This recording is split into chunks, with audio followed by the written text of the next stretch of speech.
冬季干燥易上火，感冒咳嗽怎么办？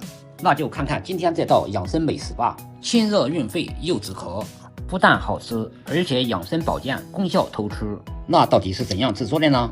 不要着急，请点击屏幕上的投票，分享一下养生美食还有哪些呢？接下来奎哥就把这超级好吃的美食分享给大家，你只要耐心看完这个视频，保证你一学就会。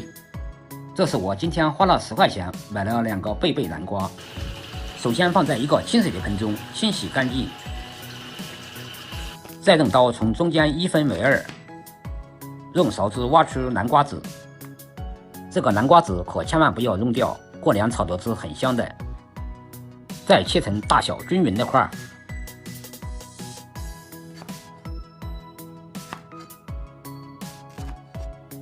最后再从中间下刀1分为2，切成三角形。切好以后装入盘中，放在一边备用。再取适量的红枣、枸杞和桂圆。首先把红枣、枸杞放入碗中，加入适量的清水。桂圆剥掉外壳，放在一边备用。再取一个蟹梨，去掉头尾。再用刮皮刀削掉外皮，然后再从中间切开，再切成小块，切掉多余的边边角角，使菜品更加美观。再取一根山药，用削皮刀削掉外皮，然后再切成长短相同的段儿。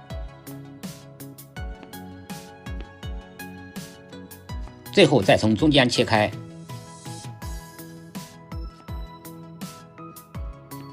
切好以后装入盘中。再取一个砂锅，倒入南瓜、雪梨、山药、红枣、枸杞或冰糖，加入少许清水，再放入桂圆，然后盖上盖子，开中火煮至5分钟左右。5分钟时间到了，打开锅盖，哇，好香啊！再另取一个砂锅，整齐地装入砂锅中。就这颜值，看着是不是很有食欲呢？看完视频你学会了吗？如果这道美食做的你还满意的话，请在评论区扣个666支持奎哥一下，感谢大家了！关注奎哥，每天教你做不一样的美食。